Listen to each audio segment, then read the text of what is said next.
introduction. There you go. Hi everyone, I'm Jill. Hi, I'm Carolyn. And we're from Champagne Cartel. Today we're talking about the Gold Coast Marathon, which Carolyn is doing on Sunday in 3 days' time. Is that right? Oh, I haven't counted it down to sleeps. We wanted to talk a little bit today about how to make sure that Carolyn is really making the most of the moment, and how to actually really be a star on the day instead of just letting it go past. And that's because in the past you've told me on special moments like this you've sort of let it go by. Well, yeah, and I think I'm one of those people that loves to set these big goals and then break them up into really little steps. Mm-hmm. And so, you know, I always have this mantra: 1 foot in front of the other, 1 foot in front of the other. Everything is 1 foot in front of the other, Good though. which is great. Except that when you achieve something amazing, you're going, you know, I'll run the marathon and go 1 foot, 1 foot, 1 foot, 1 foot for a really long time. And then, you know, I cross the finish line and I'll go, okay, what's next? What's the next thing I'm going to do now? So by breaking it all down, you've sort of lost sight of this amazing achievement. Exactly. Yeah. Yeah. And it is a big achievement, and I'm working on, you know, trying to find that balance, I suppose, between the 1 foot in front of the other thing, which is really important, but also taking a step back and looking at the great grand picture. Absolutely. So first of all, let's talk a little bit about your training and how you've actually gotten to this point. So you've been training for quite a while. Well, yes. I mean, you know, how far do you go back? I've been a runner on and off for a long time, but after I had my third child nearly 4 years ago, that dropped off a fair bit because I was a bit busy, and then I had this period where I had a back injury, and then I had like all this sort of depression, anxiety kind of thing because I couldn't run, and running is really, I find, linked to my mental health a lot, so I need to run to be a sane, nice, functioning member of society. And so everything kind of, my wheels fell off and I was just a bit of a mess until this time last year when we both started on Operation Move's Learn to Run program. Which was fantastic. It has been so life-changing for me as well. Yeah. And for me, I mean, you know, a couple of years, so I was starting from scratch back then. I was, you know, doing a minute run, a minute walk, and feeling like that was all I was capable of. But somewhere in the back of my brain, I knew that I wanted to set these big goals. I had run half marathons before, and I knew that I had to knock off the marathon at some point. And you know, I'm 42 and a marathon is 42 kilometres, and so it just seems serendipitous to let this opportunity go past. Yeah.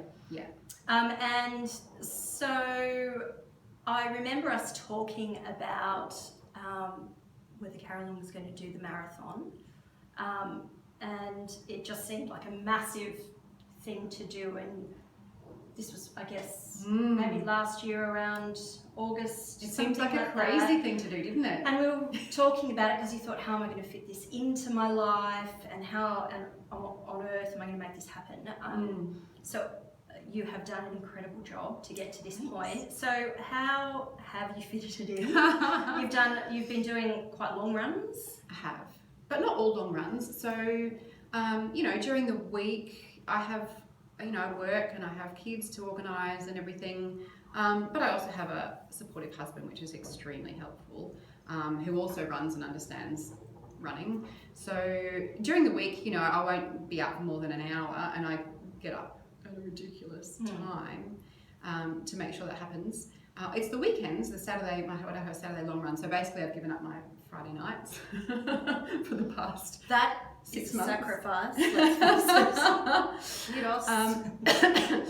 So, and you know, those Saturday runs started to push out, so at first it was 40 minutes, which was doable, and an hour, which was doable, and an hour and a half, that's okay, and then, you know. Then it was like 3.5 hours. 3.5 hours have been the longest runs, and that's when you're not only giving up your Friday night, you're also giving up your Saturday night because you are not doing anything exciting on your Saturday night. So lately, you know, the past maybe 2 months, my social life's been a bit shit house. But that's okay, because this will tick off and then I'll make up for it and catch up with all my friends that I haven't seen for a really long time. Good.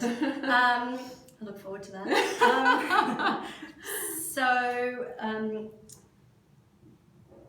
Other sort of preparation that you've done, mental preparation, has there been anything that you've especially sort of focused on or felt that you needed to kind of deal with prior to going into the marathon? I have many mental issues to deal with. It's a circus in there. But Those monkeys, oh, knife monkeys, fighting. yes, and playing the hurdy-gurdy. Mentally, I think that the one foot in front of the other thing has been really helpful, and the Operation Move community is amazingly helpful as well. So there's the support there. There's people who are interested. You know, going out for a run for 3.5 hours on your own is really. There's something about building up that long distance, you know, over time that just makes you, I think, a bit mentally tough and a bit Absolutely. self-reliant. But being able to come home after that run and go into my little group and go, hey, look what I just did, that's amazing. Having people go, yeah, you, that's incredible, makes it less lonely and makes it, it feels good to share it with people who understand what a big deal it is. Because I can tell, you know, my family or whatever, and they go, yeah, great, but they don't get it. So it's nice to talk to people that get it. But apart from that, I think it's just been a really slow build up. Like I haven't done anything mentally that's, I haven't, you know, been visualizing or anything. I've just been breaking it down every week, one foot in front of the other. So that segues perfectly into the day of the race, and once you're over the line, and or even while you're actually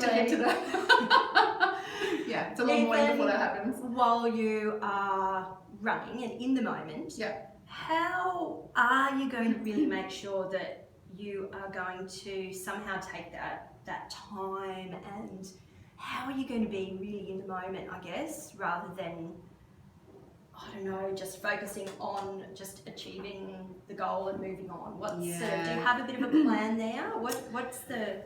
I have to wait until I finished. Yeah. Because I can't think about it until I'm done. Absolutely. And that's fair enough. A couple of times I've had, you know, when you run for a really long time, people who run for a really long time will get this, you kind of become a bit, your body goes into shock and your brain starts to do weird things, and I get a bit, there are certain songs that set me off. I have a running playlist. And you get all emo. Yeah. So Lose Yourself by Eminem is one of them. and Shake It Off by Florence and the Machine is also another one, especially that crescendo. Oh, gets me every time. Florence, and I get a bit so awesome. I know. And I get a bit emotional, and because I'm running at the same time, I can't breathe. And so I just get a bit choked up and everything gets constricted. I'm like, so I can't do that. There's none of that until I physically cross the finish line. Right. And then there will be people from Operation Move there. That will be great. So sharing it with them, sharing it with my mum's coming, my husband and kids are coming, and just having people there to really soak it up and enjoy it with, I think is great. And then of course we're going on holidays for a week together, and I'm going to sit on my bum and drink wine a lot, and really I think having that period of time afterwards where I don't have to go to work and I don't have to get the kids to school, and I can just sit and appreciate that this is a life event. This is something that I've wanted to do when I was a kid. This was something that other people did. This was never something that I thought I would do.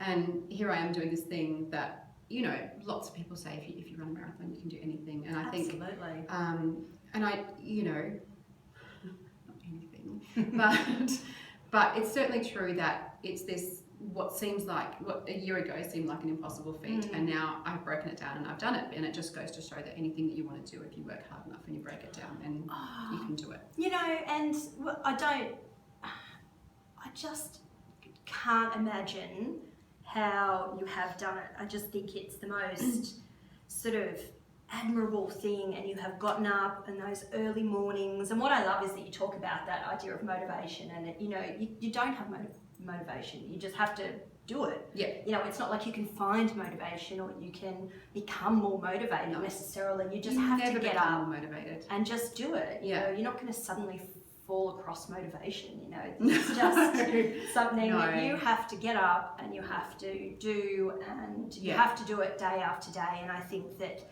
that's incredibly admirable. And that's where having a plan helps. And I think being Yeah. part of the Operation Move thing, you know, that Zoe has written me a plan. And so, you know, I know when I get up on Monday, I have to go and run 50 minutes.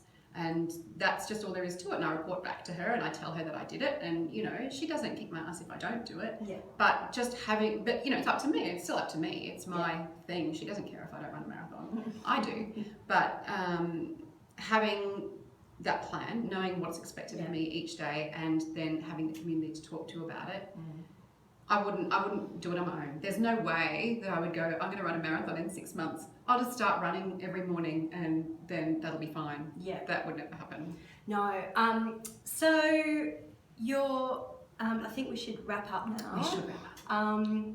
The whole community's, you know, our whole Champagne community, I'm sure, is behind you. Oh, thanks. Oh, don't stop it up.